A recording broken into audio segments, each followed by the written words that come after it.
I am not a ninja. I am not a ninja. Why does this always change my filter? And now I don't know how. I am not a ninja.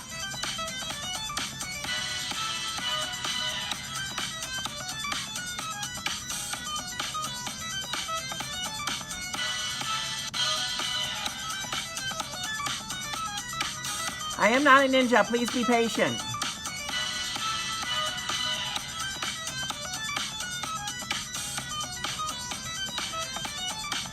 You can't see anything.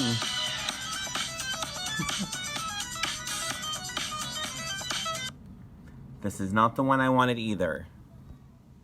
Thank you. Thank you. No one's watching, but when people do watch this, they're going to see that. Well, I love the reflection of a good fall day in my fake sunglasses. October 2nd. I can't believe we're here already, and we're about to talk about a boomtown. I don't know why I'm shouting. I don't even have a microphone. All right, we have a little bit longer story this week, so you might want to do this in 2 parts. You might want to put me on pause, go get a drink of water, run around the block, and come back. Because we're in for a long story with Boomtown.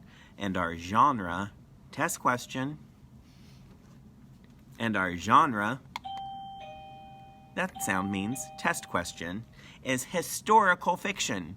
It's a special type of fiction. It's historical fiction. It's a story with fictional characters, but it takes part in real events from the past.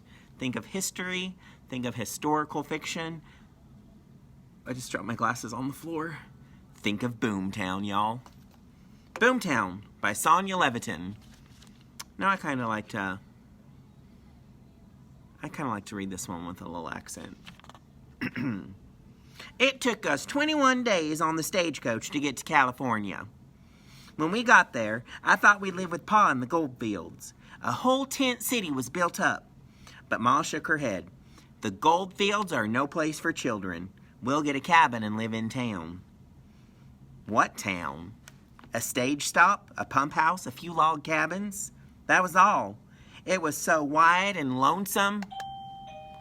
Vocab word. Out west, even my shadow ran off. Corey and Bella, are you watching? I'm just in here enjoying the fall weather. Ma found a cabin big enough for all of us. Baby Betsy, brothers Billy, Joe, Ted, and me, Amanda. Pa came in from the goldfields every Saturday night singing, "So I got me a mule and some mining tools, a shovel and a pick and a pan, but I work all day without no pay, I guess I'm a foolish man." Oh yeah, you know that song's a test question, y'all. What kind of man was Pa? I guess he's a foolish man. First, Ma made him take a bath in a tin tub set out under the stars. Then Pa sang songs and told stories he'd heard from the miners. Stories about men finding big nuggets and striking it rich. That's gold nuggets, not chicken nuggets, y'all. But poor Pa, he had no luck at all. Still, every Monday morning he'd leave for the gold fields, full of hope. Days were long and lonely. The hills spread out as far as forever. Nights, me and Ma and my brothers and baby Betsy would sit out and wait for a shooting star to sail across the sky. Once in a while, a crow flew by. That's all the excitement there was. My brothers worked up some furrows. They planted corn and potatoes and beans. Then they ran around climbing trees, skinning their knees. But after all the water was fetched and the wash was done, after the soap was made, and I lost my place, and the fire laid, after the beds were fixed and the floor was swept clean, I'd sit outside our cabin door with baby Betsy, so bored I thought I'd die. Also, I hankered for some pie. I love to bake pie. I asked Ma and she said, "Pie would be good, but we have no pie pans and no real oven. Just the wood stove. How would you bake a pie?"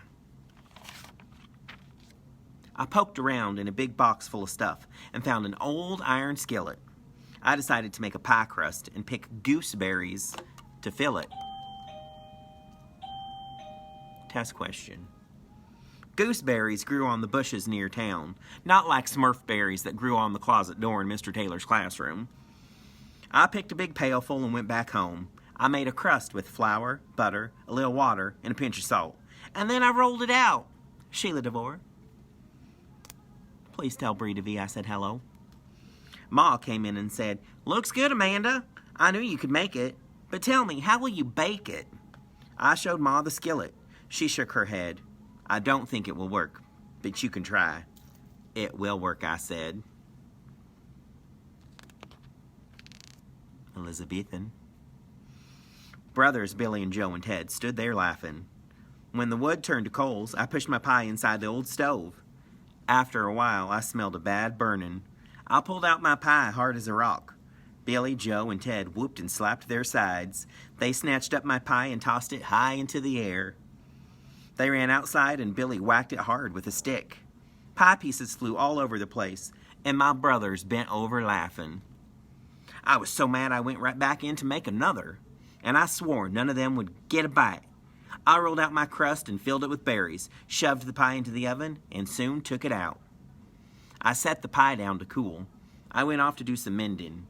Next thing I knew, baby Betsy, just learning to walk, sat there with pie goo all over her face. Too soft, the feeling ran down on Betsy, and she wailed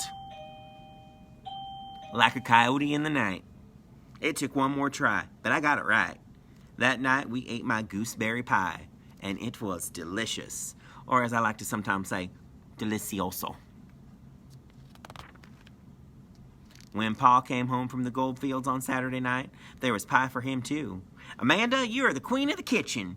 Pa scooped me up and whirled me around. I was proud. The next week, I made an extra pie for Pa to take with him to the goldfields. Saturday night, when he came home singing, coins jangled in his pockets. We all ran out to ask, "Did you strike gold, Pa?" "No," he said. "I sold Amanda's pie. The miners loved it. They paid me 25 cents a slice." After that, Pa took pies to the goldfields every week, and every week he came home with coins in his pockets. Some miners walked right to our door looking for pie. They told Ma, "You should open a bakery." Ma said, "It's my girl Amanda who is the baker. If she wants to make pies, that's fine. But I have no time." Ma had a new baby on the way. Why couldn't Ma help bake the pies? She had a new baby on the way. Did you hear me say that? Smells like gooseberry test question. It was up to me. I figured I could sell pies to the miners and fill up our money jar. P.S. She DeVee, you're welcome for that picture. But I needed help. I rounded up my brothers and told them, "If you want to eat pie, you've got to work." They grumbled and groaned, but they knew I meant it. So Billy built me a shelf. Joe made a sign, "Amanda's Fine Pies." And Ted helped pick berries and sour apples. I needed more pans and another bucket.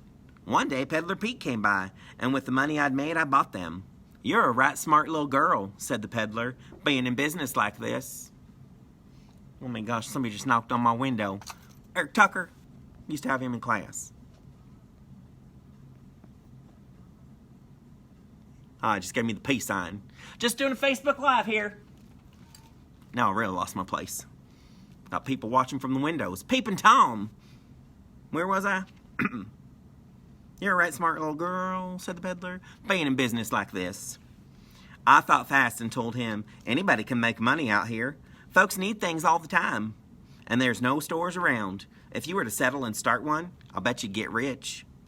Peddler Pete scratched his beard. "Not a bad idea," he said.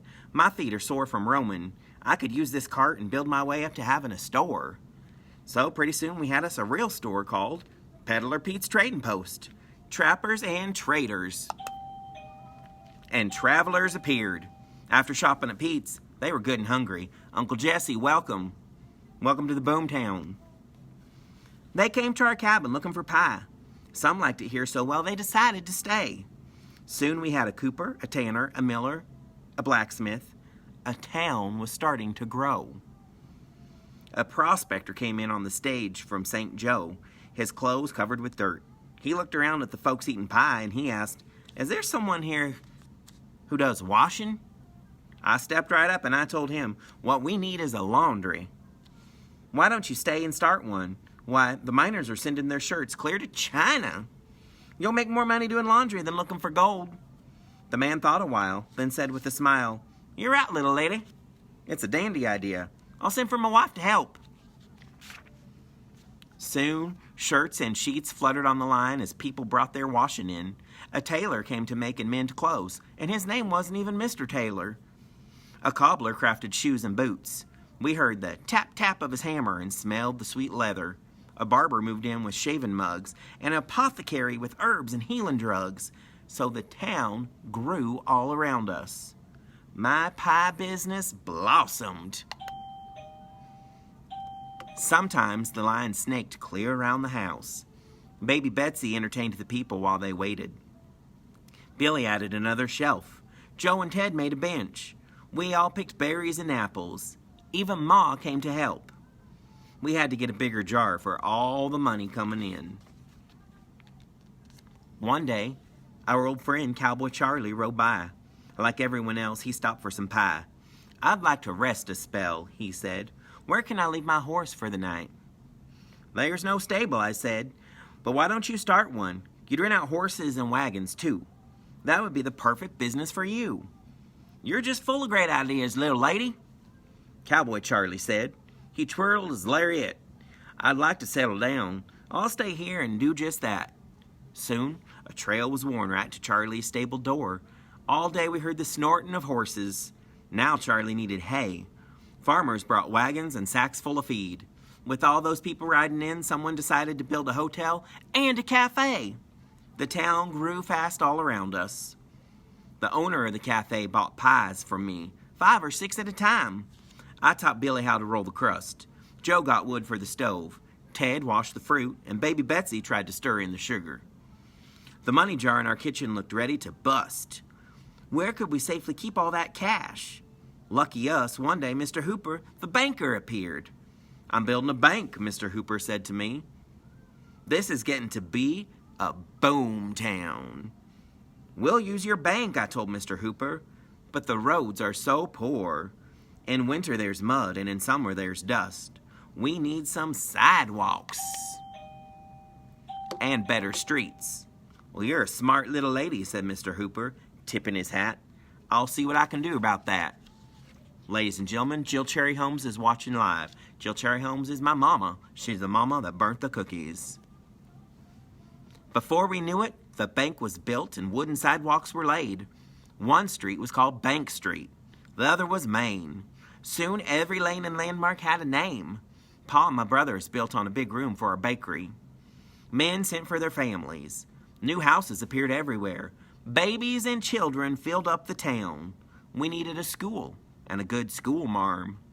We knew Miss Camilla from our stagecoach days. She was living up the coast a ways. Cowboy Charlie rode off to fetch her, and she was glad to come. Miss Camilla, the teacher, had married a preacher, and he came too. We all got together to build a church and a school. Bells rang out every day of the week. Now this was a real boom town. One day Pa said to me, Amanda, I'm through panning for gold. Will you let me be in business with you? Sure, I said happily. I'd love to work with you, Pa, and I'd also like to go to school. So Pa turned to bacon, and we all worked together. Pa sang while he rolled out the dough. Amanda found a skillet and berries to fill it, and made pies without a pan. Our pies are the best in all the West. I guess I'm a lucky man. Now, Pa's with us every day. There's excitement and bustle all around. Our house sits in the middle of a boom town. And to think, it all started with me, Amanda, baking pies. The end. Ooh, I'm a little thirsty after reading that story. I don't know if I can quit talking like this. All right, you little third graders watching. Got your test on Thursday this week. We're moving it to Thursdays. It works better for us. Spelling test, story test. Again, the genre of Boomtown, historical fiction. Think Boomtown takes place in history. Historical, but it's a made-up story, so it's fiction. Historical fiction. I really love the doorbell. Thanks for tuning in this week. have a good evening. I heard Mr. Lemunion say enjoy the weather. The rain clouds are coming soon. I don't know. I don't teach weather. I only teach 3rd grade. I'm trying to see if I missed anybody to say hi to. I don't think I did. Somebody's laughing at me. I gotta go to get my glasses cleaned. They're covered in leaves. All right, everyone.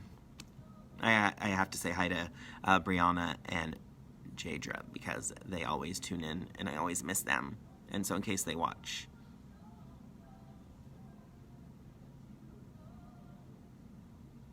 All right, have a good evening, y'all. See you later. And by later, I mean tomorrow on a Wednesday. What?